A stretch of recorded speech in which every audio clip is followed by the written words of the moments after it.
प्रभु नित्यानंद श्री अद्वैत गदाधर शिवासादि गौर भक्त वृंद। हरे कृष्णा कृष्णा कृष्णा हरे हरे, हरे राम राम राम हरे हरे।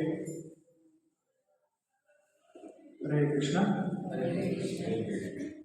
आयुष क्रीम मिला सोसायटी બધા જ હરિભક્તો માતાઓનો મંગળવારના સાપ્તાહિક પ્રોગ્રામમાં ઇસ્કોન મંદિર મહેસાણા તરફથી હાર્દિક સ્વાગત કરીએ છીએ।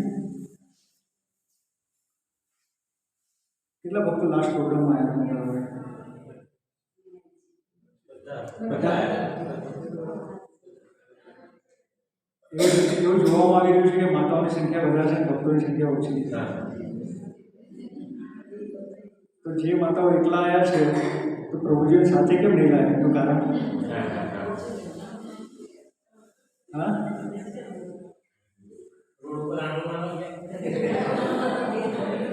કોઈ વિશેષ કારણ છે પ્રભુજીને નહીં આવવાનું? દેખો, આપણે મેરેજમાં જઈએ, કોઈ બહાર પિક્ચર જોવા જઈએ, હોટલમાં જમવા જઈએ, લગ્નમાં જઈએ, સારા મોટા પ્રસંગ કરી સાથે જઈએ છીએ, અહીંયા કેમ નહીં? હા, પ્રયાસ કરો કે એની સાથે આવે તો તમને આગળ વધવામાં વધારે આસાની રહેશે। માતાઓ ચાહે તો બધું જ કરાવી શકે પોતાની જીદ ઉપર, જે કામ એમને કરાવવાનું હોય તો કરાવી દે છે। એટલે એમ સમજી લેવાનું કામ આપણે જબરદસ્તી કરાવવું છે તો જ થશે, બરાબર? અચ્છા, આપણે બધા જ જે ભેગા થઈએ છીએ દર મંગળવારે, તો અહીંયા આવવાનું મૂળ કારણ શું છે? કોઈ કહી શકશે? શેના માટે ભેગા થઈએ? હા, ભજન કરવા, પછી બીજું કઈ? ગીતા ભાગવત સાંભળવા માટે। સરસ। પછી બીજું કોઈ કહેવા માંગતું હોય કે અહીંયા આવવાનું પ્રયોજન? તમે બધા રેગ્યુલર આવો છો તો મંગળવારે આવો છો, કંઈક તો લઈ જતા છો ને? ભગવાનનું નામ લેવાય છે, આધ્યાત્મિક જ્ઞાન પ્રાપ્ત કરવા માટે। શું પ્રાપ્ત કરવા માટે? આધ્યાત્મિક જ્ઞાન પ્રાપ્ત કરવા માટે। આપણે આપણા બાળકોને સ્કૂલમાં મોકલીએ છીએ શું પ્રાપ્ત કરવા માટે? ભૌતિક જ્ઞાન પ્રાપ્ત કરવા માટે। બંને જગ્યાએ જ્ઞાન જ મળે છે। સ્કૂલની અંદર ભૌતિક જ્ઞાન મળે છે અને અહીંયા આધ્યાત્મિક જ્ઞાન પ્રાપ્ત થાય છે। જ્યારે બાળક સ્કૂલ જતું હોય અને ખાલી હાથ કિલોમીટર ચાલવા માંડે તો તમે સ્કૂલમાં જવા દો? હા, જવા દેશો? કેમ? શું કહેશો? હા, થેલો લઈ જવો પડે ને? થેલામાં શું હોય? પુસ્તક હોય। જે સ્કૂલમાં ભણાવવાનું છે એના પુસ્તકો એને ઘરેથી લઈને જવા પડે। આપણે અહીંયા શું શીખવા માટે આવીએ છીએ?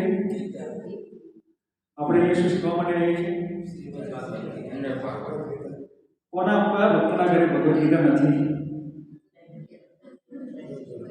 કોણ લઈને આવ્યું છે? ખાલી એક માતા લઈને આવ્યા। તો પછી કેવી રીતે કહેવાય કે આપણે આધ્યાત્મિક જ્ઞાન પ્રાપ્ત કરવા માટે આવ્યા છીએ?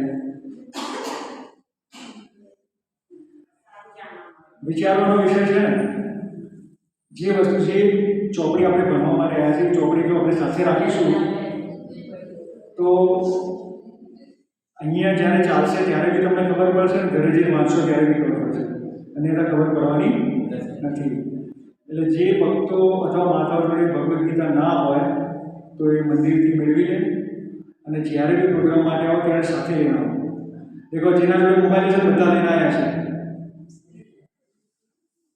તો મોબાઈલ સાથે રાખી શકીએ તો ભગવદ્ ગીતાના ક્લાસ માટે જ રાખવાની છે, બાકી કંઈ બીજે ક્યાંય લઈ જવાની જરૂર નથી। તો જ્યારે બી પ્રોગ્રામ આવો ભગવદ્ ગીતા લઈને આવો।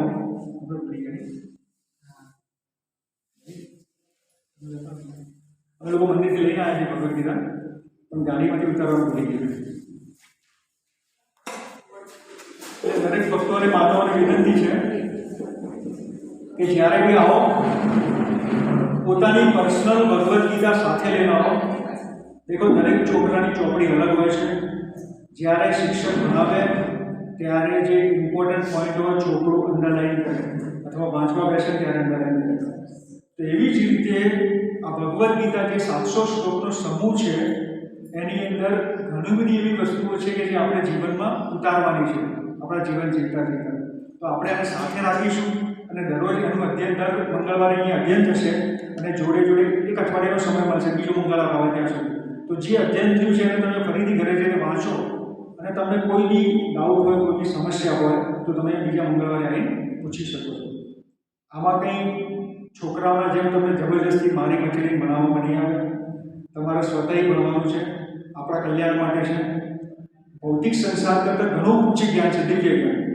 એક સમયે સ્કૂલમાં ન ભણેલો છોકરો ભૌતિક સંસારમાં સફળ થઈ જાય છે, પણ આધ્યાત્મિક જ્ઞાન મેળવ્યા વગર આધ્યાત્મિક જગતમાં જવા મળશે નહીં. એટલે ભૌતિક જ્ઞાન લેવું એના કરતાં વધારે જરૂરી કયું છે? આધ્યાત્મિક જ્ઞાન પ્રાપ્ત કરવું. અત્યારે આપણે સેના પર અત્યારે હાલ પ્રવચન ચાલુ કર્યું છે પ્રભુજીએ ભગવદ્ ગીતા. કોઈ મને કહી શકશે ભગવદ્ ગીતા શું છે? ભગવદ્ ગીતા કોને કહેવાય? હું ગમે તે ચોપડી લાઈન મૂકી દઉં અને એના પર ખાલી ભગવદ્ ગીતા એવું લખેલું છે એટલે ભગવદ્ ગીતા થઈ ગઈ કહેવાય? તો એક એક બોલો તો ખબર પડે. એક બોલો. મહાભારતનું યુદ્ધ ચાલતું હતું ત્યારે અર્જુને પોતાના વડીલો સગાઓને જોઈ કહ્યું કે મારા જેમાં મારા વડીલોનું હત્યા થાય એવું મારે યુદ્ધ કરવું નથી. એના માટે પછી શ્રી ભગવાન કૃષ્ણએ કીધું કે આ અધર્મનું યુદ્ધ છે એમ કહીને અમે આખી શ્રીમદ ભાગવત ગીતા સમજાય. ઓકે. મહાભારતના યુદ્ધ પ્રસંગની અંદર ભગવાન શ્રી કૃષ્ણએ અર્જુનને ઉપદેશ આપ્યો. એ 700 શ્લોકને ગીતા કહેવામાં આવે છે. પ્રશ્ન એ થાય કે 5500 વર્ષ પહેલા ભગવાને અર્જુનને ઉપદેશ આપ્યો, એનાથી આપણે શું? અર્જુન અને કૃષ્ણ વચ્ચે શું સંબંધ હતો?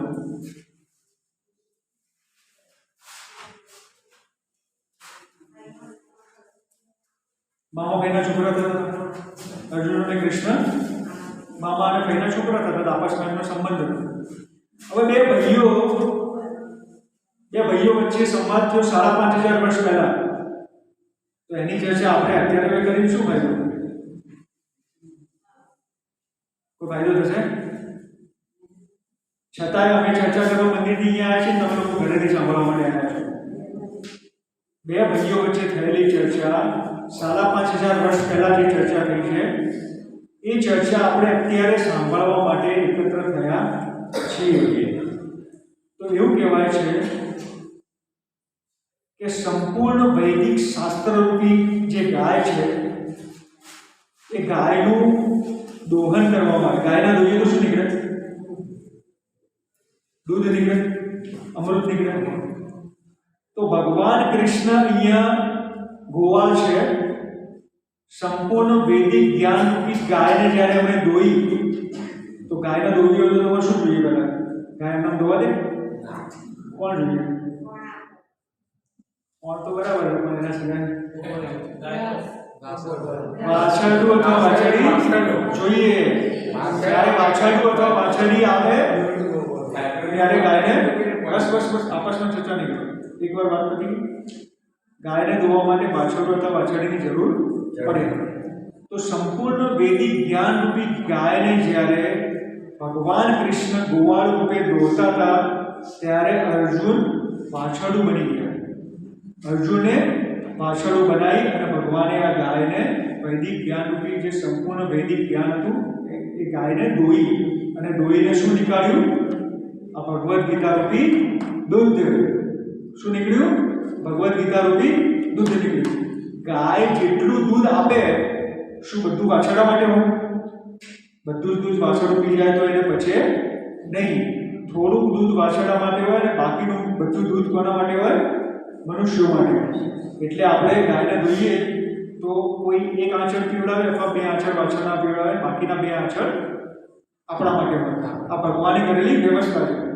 તો એવી જ રીતે 5500 વર્ષ પહેલા ભગવાને જે વૈદિક જ્ઞાનને માંથી અને જે ઉપદેશ બહાર કાઢ્યો તો અર્જુન તો ખાલી માધ્યમ હતા. અર્જુન તો એક માત્ર માધ્યમ હતા. ઉપદેશ કોના માટે હતો? આપણા લોકો માટે હતો. જેમ ગાયના દૂધમાં રહેલ ગાયનું જે દૂધ છે એ બધું અર્જુન વાછરડા માટે હોતું નથી. એમાંથી અમુક ભાગ આપણા માટે હોય છે. તેવી જ રીતે આ જે ભગવદ્ ગીતા રૂપી જે ઉપદેશ ભગવાન કૃષ્ણએ 5,500 વર્ષ પહેલા આપ્યો એમના પિતરાઈ ભાઈને અર્જુને, તો એ ફક્ત મામા ભાઈના બે ભાઈઓ વચ્ચેનો સંવાદ નહોતો. એ સંવાદ આપણે બધા જ ભવિષ્યમાં આવનારા જીવાત્માઓ માટે એક ઉપદેશ હતો. એમ સમજીને જ્યારે આપણે ભગવદ્ ગીતાનું વાંચન અધ્યયન કરીશું તો જ આપણને ખબર પડશે કે ભગવાન શું કહેવા માગે છે. સમજ પડી ગઈ બધાને કે આપણે ભગવદ્ ગીતાની ચર્ચા કરવા કેમ બેઠા છીએ? કારણ કે આ હતી જ આપણા માટે. કંઈ અર્જુન અને કૃષ્ણ વચ્ચેનો એકલાનો પર્સનલ વાત નહોતી. આ આપણા બધા લોકો માટેનો એક જ્ઞાન હતું. બરાબર? ભગવાન કૃષ્ણએ અર્જુનને ભગવદ્ ગીતા સંભળાવી, ભગવદ્ ગીતાનું જ્ઞાન આપ્યું. અર્જુન કોણ હતો? કોઈ કહી શકશે?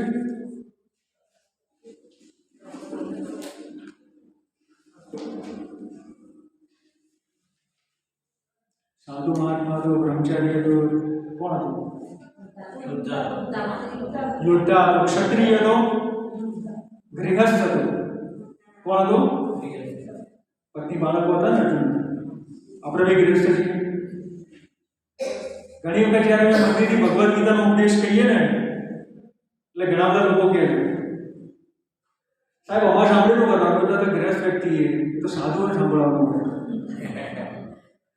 જ્યારે ભગવાન કૃષ્ણએ અર્જુનને ભગવદ્ ગીતા સંભળાવી હતી, અર્જુન પોતે ગૃહસ્થ વ્યક્તિ હતા, પોતાનો રાજ્યભાર સંભાળતા હતા. જેવી રીતે આપણે નોકરી ધંધો કરીએ છીએ એવી રીતે અર્જુન પોતાનો બિઝનેસ કરતા હતા, રાજ્ય કરવાનો.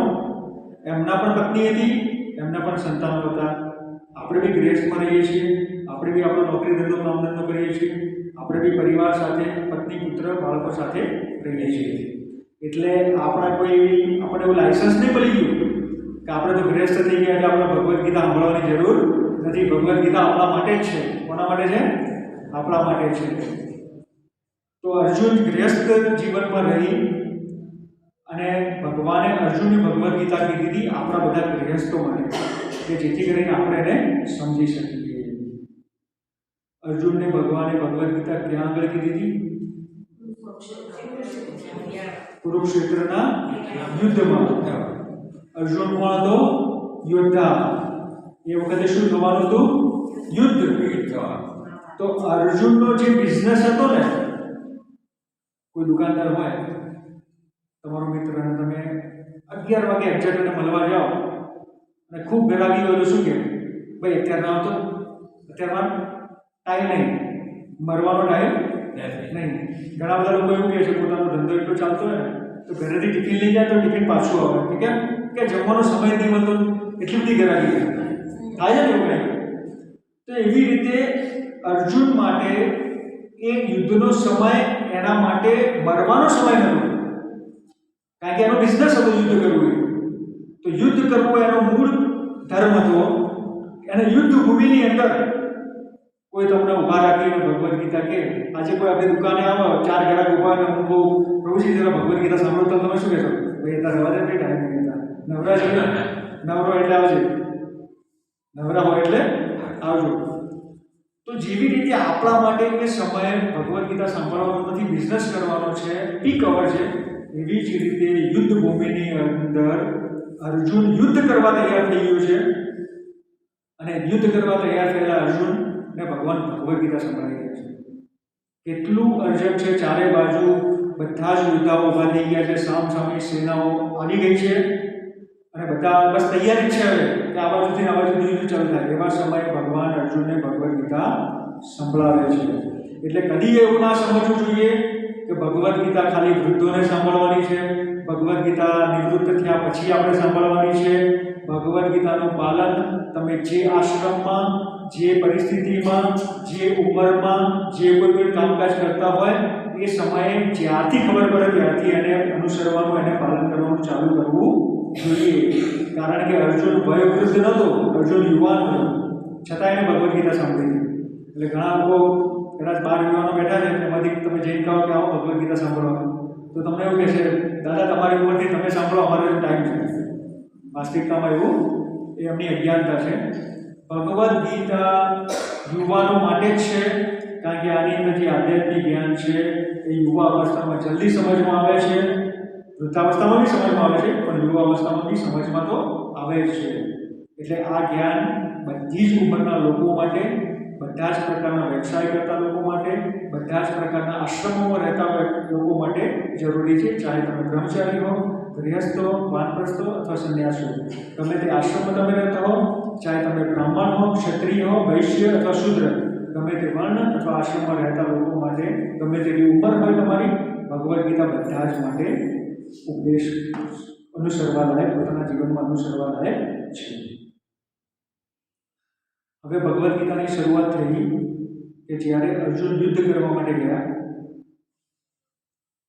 ત્યારે સામે ઊભેલી સેનામાં પોતાના દાદાને જોયા, પોતાના ગુરુજનોને જોયા, પોતાના ભાઈઓને જોયા.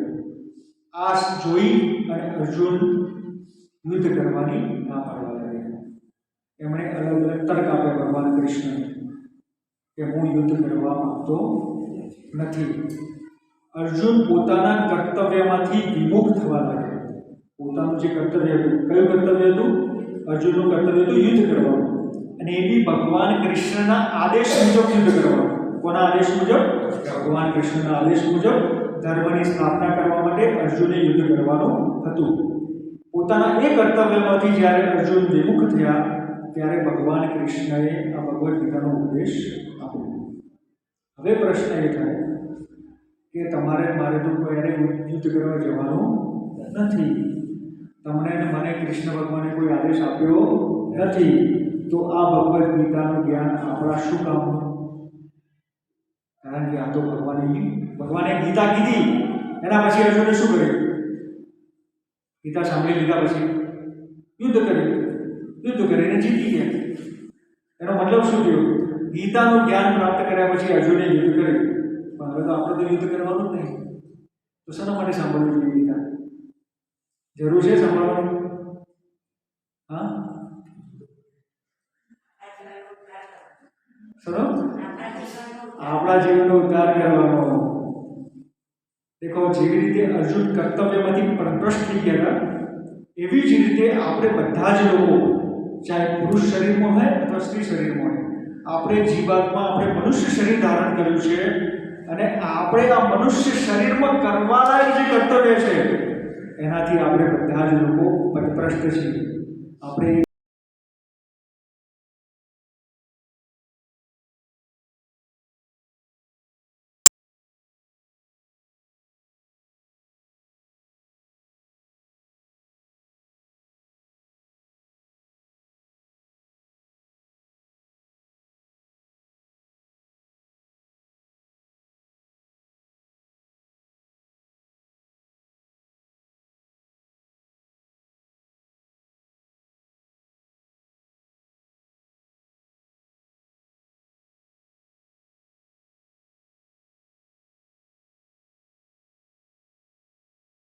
કરવા માટે આપણે તો ક્યાં યુદ્ધ કરવા જવું છે? એટલે આપણે ગીતા સાંભળવાની જરૂર નથી. આપણે બી યુદ્ધ કરવાનું છે. કયું યુદ્ધ કરવાનું છે?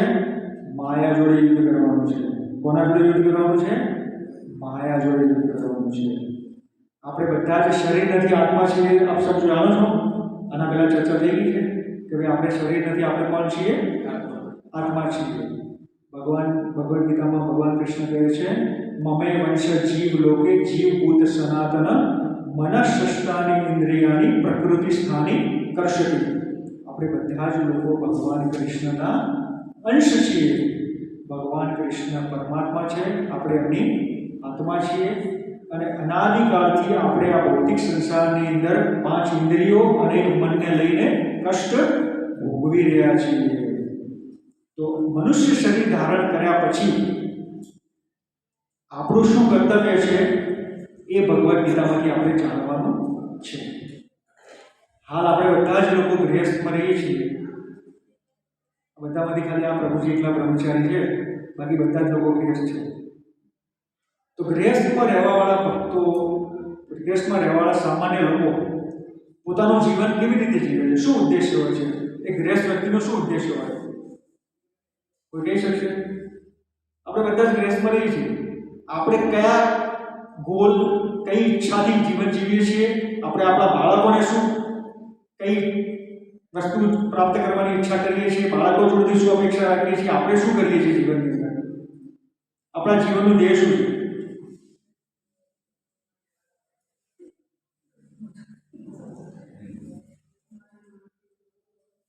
દરેક વ્યક્તિના જીવનનું કંઈક ધ્યેય તો હોય ને. ભૌતિક સંસારનો કઈ વાંધો નહીં, આપણે ચર્ચા કરીએ. તમે કદાચ કહેવામાં શરમ આવતી હોય તો આપણે ચર્ચા કરીએ. ભૌતિક સંસારમાં જીવવાળો પ્રત્યેક વ્યક્તિના જીવનનું એક ધ્યેય છે, પૈસા કમાવા. કોક કદાચ પૈસા ઓછા કમાવામાં આવતું હોય તો નામ કમાવાનું છે. ઘણા લોકો નામ કમાવા માંગતા હોય છે, મોટાભાગના લોકો પૈસા કમાવા માંગતા હોય છે. પૈસા કમાઈને શું કરવું છે? આહાર, નિદ્રા, ભય, આ 4 પ્રકારના કાર્યો આપણે સારી રીતે કરવા છે. એના માટે આપણે ખૂબ પૈસા કમાવા માંગીએ છીએ.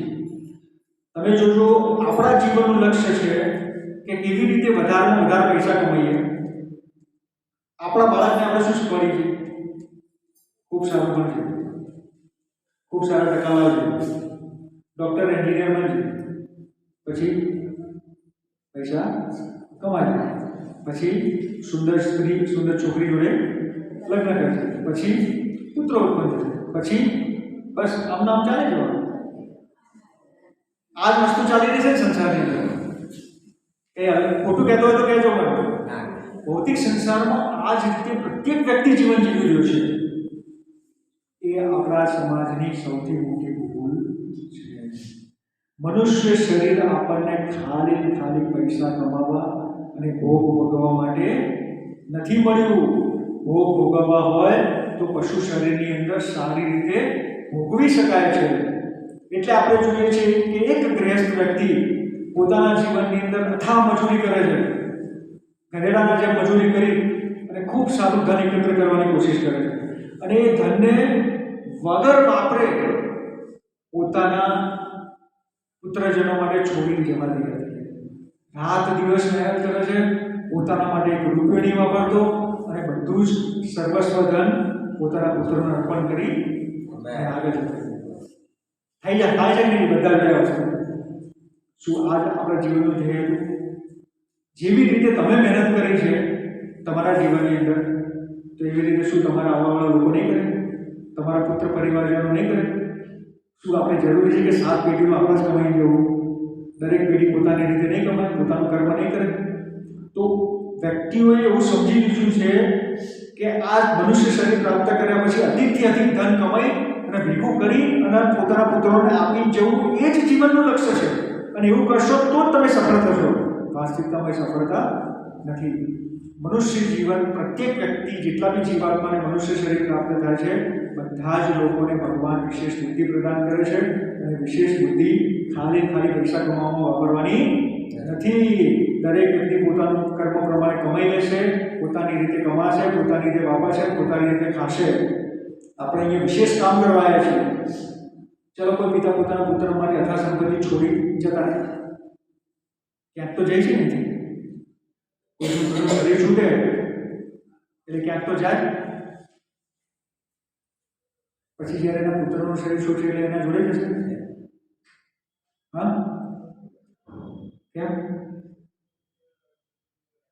જે એક પુરુષ અને સ્ત્રીના મેરેજ થાય તો શું અહીંથી શરીર છોડ્યા પછી બંને સાથે જશે? હા,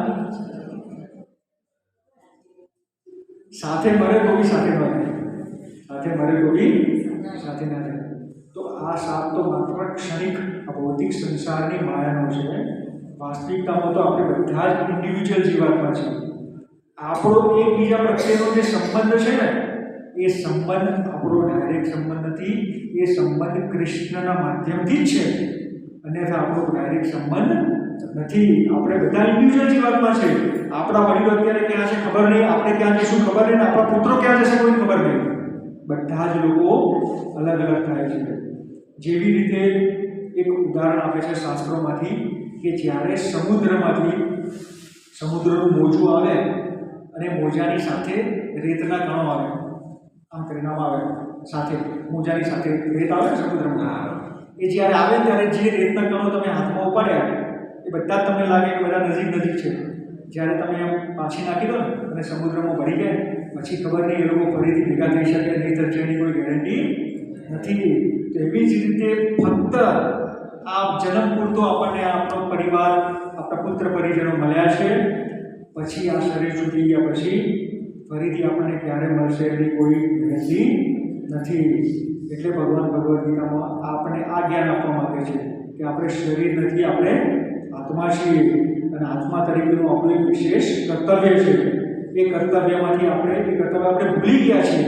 જેવી રીતે અર્જુન યુદ્ધ કરવાનું ભૂલી જતો હતો યુદ્ધ ભૂમિની અંદર, એવી રીતે આપણે આ માયાના જગતમાં આવી માયા જોડે આપણે જે યુદ્ધ કરી રહ્યા છીએ દરરોજ, એ યુદ્ધ કરવા માટે આપણે જે મૂળ કર્તવ્ય છે ભગવાન સાથેનો આપણો જે સંબંધ છે એને આપણે ભૂલી ગયા છીએ. અને સંબંધને સ્થાપિત કરવા માટે ભગવાન આપણને આ જ્ઞાન ભગવદ્ ગીતામાંથી આપે છે. તો જેવી રીતે ભૌતિક સંસારનું જીવવાળો વ્યક્તિ, ગૃહસ્થ વ્યક્તિ, જેના જીવનનું એકમાત્ર લક્ષ્ય છે ખૂબ સારા પૈસા કમાવા, ખૂબ સારો ઐશ્વર્ય ભોગ ભોગવવો, ખૂબ વધારે ભોગ કરવો અને પછી પૈસા પોતાના પુત્રોને આપી અને જતા રહેવું. એવી જ રીતે આધ્યાત્મિક જ્ઞાન પ્રાપ્ત ગ્રસ્ત વ્યક્તિ પોતાના પુત્રોને પૈસા આપવાની અહીંયા આગળ તમે પુત્ર માટે ખૂબ સારી ધન સંપત્તિ છોડીને જાઓ ને એટલે કહેવાય કે તમે એમનો ઉદ્ધાર કરી દીધો. એવી રીતે જે કોઈ આધ્યાત્મિક જ્ઞાન પ્રાપ્ત કરેલો ગ્રસ્ત વ્યક્તિ હશે ને તો એ પોતાના પરિવારજનોને ભૌતિક ધન સંપત્તિ આપવા નહીં માગતો, એ પોતાના પરિવારજનોને આધ્યાત્મિક ધન આપવા માંગે છે, આધ્યાત્મિક જ્ઞાન આપવા માંગે છે. અને આધ્યાત્મિક જ્ઞાનના માધ્યમથી એ પોતે બી મુક્ત થાય છે અને પોતાના પરિવારજનોને પણ મુક્ત કરે છે. આપણે તો આ ભૌતિક સંસારનું ધન કમાઈએ છીએ પણ આપણે બી જન્મ મૃત્યુના ચક્કરમાંથી નથી છૂટી શકતા એ ધનના કારણે. અને જે આપણને જન્મ મૃત્યુના ચક્કરમાંથી જેને છૂટવા નહીં દીધું એ જ ધન પાછા આપણે આપણા પુત્રોને આપી જઈએ. હું તો નહીં છૂટ્યો પણ તું ના છૂટતો, હું તો ભૌતિક સંસારમાંથી ના છૂટી શકું પણ તને છોડવા નહીં દઉં. જેને મને અહીંયા બંધીને રાખ્યો હતો ને એ ધન હું તને આપી જઈશ એટલે તું પણ અહીંયા બંધાયેલો રહીશ. આ વાસ્તવિકતામાં આપણી ગેરસમજ છે. તો આધ્યાત્મિક જ્ઞાન જે વ્યક્તિએ પ્રાપ્ત કર્યું છે એ વ્યક્તિ પોતાની જાતને છોડવાનો પ્રયત્ન કરશે આ ભૌતિક સંસારના માયામાંથી, અને સાથે સાથે પોતાને ડિપેન્ડન્ટ, પોતાની પત્ની, પોતાના બાળકો, પોતાના સ્વજનો બધાને એ આ ભૌતિક સંસારની માયામાંથી મુક્ત કરાવવાનું છે. એ એના જીવનનું પરમ લક્ષ્ય છે. આ ફરક છે એક આધ્યાત્મિક જ્ઞાન પ્રાપ્ત કરેલા ગૃહસ્થનો અને નોર્મલ ભૌતિક સંસારમાં તથાકથિત જીવતો ગૃહસ્થ. બાહ્ય રીતે બધું એક જ લાગે છે. ભૌતિક સંસારમાં જીવતો વ્યક્તિ 6 દિવસ ગધા મજૂરી કરે અને રવિવારે ખૂબ આરામ કરવા માંગે છે, પાર્ટી કરવા માંગે છે, હિલ સ્ટેશનો પર ફરવા માંગે છે, ખૂબ એશો આરામ ભોગવવા માંગે છે. અને આધ્યાત્મિક સંસારમાં જીવતો વ્યક્તિ ખૂબ ગધા મજૂરી કરે છે અને ગધા મજૂરી કરી અને અંતે જે પ્રાપ્ત થાય છે ભગવાનની સેવામાં લગાવે છે. અને જ્યારે રજાનો મોકો મળે છે ત્યારે મંદિર જાય છે, ભગવાનની કથા સાંભળે છે, ભગવાનનું કીર્તન કરે છે, ભગવાનની આરતીમાં નાચે છે, ખૂબ આનંદ કરે છે અને ફરીથી પાછો સોમવારે ફરીથી પોતાના કાર્યમાં લાગે છે. દેખાવમાં બંને એક સાથે ઓફિસ જતા દેખાય છે પણ બંનેના લક્ષ્યની અંદર ઘણો ફરક છે. તમારી બાજુમાં જ રહેતો વ્યક્તિ હશે, તમે કહેશો આ બી મારા જેવો જ છે, એ રાત્રે ખીચડી જ ખાય છે, અમે બી ખીચડી જ ખાઈએ છીએ, એના બી બે હાથ છે, મારે બી હાથ છે, શું ફરક છે? ચેતનામાં ફરક છે. એ ભૌતિક સંસારના ધન પાછળ પાગલ નથી, એ આધ્યાત્મિક જ્ઞાન પાછળ પાગલ છે. એ પોતાની જાતને મુક્ત કરાવવા માટે નથી રહ્યો છે, એ પોતાના પુત્રોને પણ મુક્ત કરાવશે, પોતાના સ્વજનોને પણ મુક્ત કરાવશે. જ્યારે ભૌતિક સંસારવાળો વ્યક્તિ પોતે બી ફસાયેલો છે અને સાથે સાથે પોતાના સ્વજનો પણ ફસાઈને જાય છે. તો આ બેઝિક ફરક છે. એટલે ગૃહસ્થ જીવન ધારણ કર્યા પછી જેવી રીતે આપણે આપણા ભરણ પોષણની ચિંતા કરીએ છીએ, વાસ્તવિકતામાં તો જે પુરુષ હોય જેને કોઈ સ્ત્રી જોડે મેરેજ કર્યા હોય તો એની પત્નીનો ઉદ્ધાર કરવાનો, એનાથી જે એના પુત્રો અને પુત્રીઓ થયા હોય એમનો ઉદ્ધાર કરવાની જવાબદારી પુરુષની છે. જેવી રીતે ભૌતિક સંસારમાં એમના ભરણ પોષણની જવાબદારી કોની છે? પુરુષની છે. તો એવી જ રીતે વાસ્તવિકતામાં પુરુષ એને કહેવાય કે જે એમને ભૌતિક સંસારમાં નહીં, આ ભૌતિક સંસારમાં છોડીને આધ્યાત્મિક સંસારમાં જવા માટે મદદ કરે. અને એ આપણી જવાબદારી હતી. આપણી વાસ્તવિક જવાબદારી કઈ હતી? પહેલાના સમયમાં એવો નિયમ હતો કે જ્યારે કોઈ બી વ્યક્તિનો જન્મ થાય ને એટલે 5 વર્ષે એને ગુરુકુળમાં મોકલી દેવામાં આવે. ગુરુને જોડે રહે આશ્રમમાં. ગુરુ એને આધ્યાત્મિક જ્ઞાન આપે. પછી જે વ્યક્તિઓ પોતાની ઇન્દ્રિયો પર સંયમ ના રાખી શકે એ લોકોને ગુરુ તરફથી ગૃહસ્થ આશ્રમમાં જવાની પરમિશન મળે. કંઈ વાંધો નહીં, તમે ગૃહસ્થ ધર્મની કરો. તો એ વ્યક્તિ ગુરુની આજ્ઞા લઈ, પોતાના વડીલોની આજ્ઞા લઈ અને ગૃહસ્થ ધર્મની અંદર વિવાહ થતા પદ્ધતિ મંગાઈને ગૃહસ્થ ધર્મ ચાલે. 25 વર્ષે ગૃહસ્થ આશ્રમમાં પ્રવેશ કરવાનો અને 50 વર્ષે ગૃહસ્થ આશ્રમમાંથી બહાર નીકળી જવાનું. 50 વર્ષે ક્યાં જવાનું? વાનપ્રસ્થ. 51 આવે ને, 51 વનમાં જવાનું.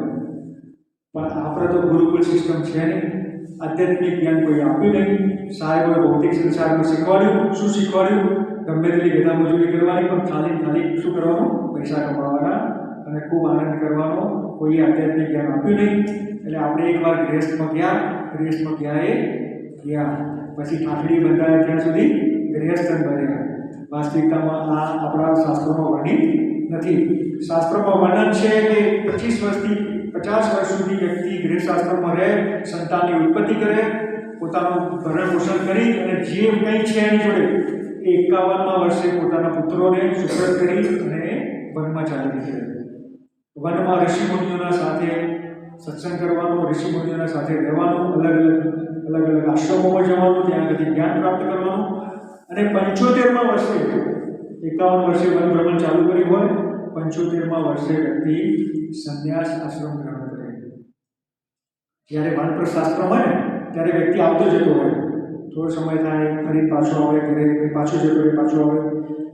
75મા વર્ષે સંન્યાસ આશ્રમ ગ્રહણ કરે ત્યારે પોતાની પત્નીને પોતાના પુત્રના સંરક્ષણમાં મૂકી અને આ ભૌતિક સંસાર સાથેના બધા જ સંબંધો, જે શારીરિક સંબંધ હતા, એ બધા જ સંબંધો કાપી, બધા જ પ્રકારના રિશ્તા, બધા જ પ્રકારના નાતા, બધા જ પ્રકારના સંબંધો, બધા જ પ્રકારની જવાબદારીઓ છોડી અને ફક્ત ભગવાન સાથેના પોતાના સંબંધને સ્થાપિત કરવા માટે સંન્યાસ આશ્રમ ગ્રહણ કરી અને ભગવાનને પ્રાપ્ત કરીને પોતાનું જીવન સફળ કરે.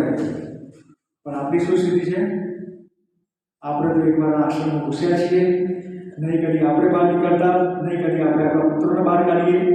આપણને આની અંદર એટલી મજા આવે કે વૃદ્ધ થઈ જઈએ છીએ. ઘરમાં આપણે કોઈ કામના નહીં રહ્યા. પુત્ર પરિવારજનો બહુ મેણા મારે, દાદા તમે જગ્યા ખાલી કરો, ખુરશી ખાલી કરો, ખાટલો ખાલી કરો, ઉઠલે જઈને બેસો, છતાં આપણે ઘર છોડવા તૈયાર નથી. તો વાસ્તવિકતામાં વ્યક્તિએ સમયકાળ પ્રમાણે નિવૃત્તિ લઈ લેવી જોઈએ અને આપણા જીવનનું એકમાત્ર લક્ષ્ય છે કે આ ભૌતિક સંસાર છોડીને ભગવાનના ઘરે પાછા જવાનું. એના માટેનો આપણો પ્રયાસ હોવો જોઈએ. અને એ પ્રયાસ કેવી રીતે કરવો છે એનો ઉપદેશ ભગવદ્ ગીતામાં છે. તો ગયા અઠવાડિયે પ્રભુજીએ 1 થી 6 શ્લોક સુધી લીધું હતું. પહેલા અધ્યાયની અંદર જેનું નામ છે અર્જુન વિષાદ યોગ, જેમાં અર્જુન પોતાના કર્તવ્યથી છૂટી જાય છે. તો તમે આગળ શ્લોક વાંચતા રહેજો.